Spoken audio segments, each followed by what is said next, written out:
fortress.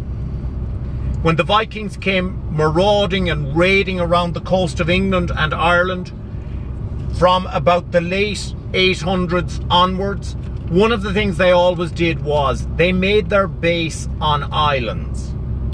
Because if they had water between themselves and their enemies, they had a huge strategic advantage. They were outstanding maritime warriors. And from the island, the Vikings would then launch their raiding parties onto the mainland. And essentially, they plundered and pillaged and robbed everything they could from the churches and the monasteries, because the people had nothing. And maybe whatever little bit of surplus they had, they may have given to their priests and their churches, hoping that they would maybe have an easier passage through the next life.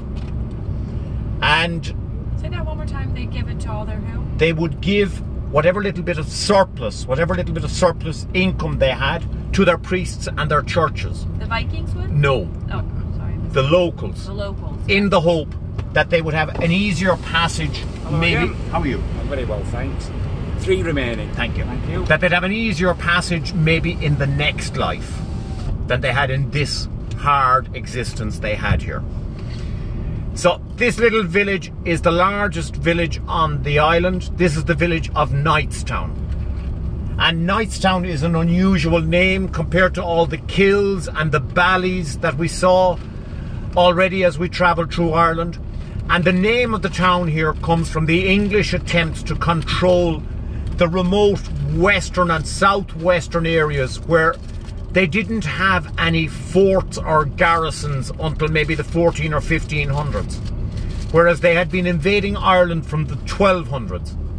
And the English played a bit of politics with the Irish. They identified the strongest families and they approached those families and they offered them a two-edged sword. The offers were, you can either choose to battle with us and we will defeat you. We will keep coming back with more soldiers until we eventually get the better of it. Or you can come on board with us. If you come on board with us, we will give you hereditary titles. So when you pass, your son can have your title. We will also give you control and influence over greater areas than you already control.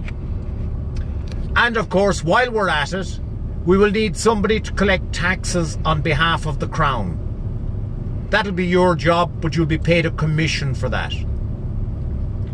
So one of the families that they approached were the Fitzgerald family. There was one branch of the family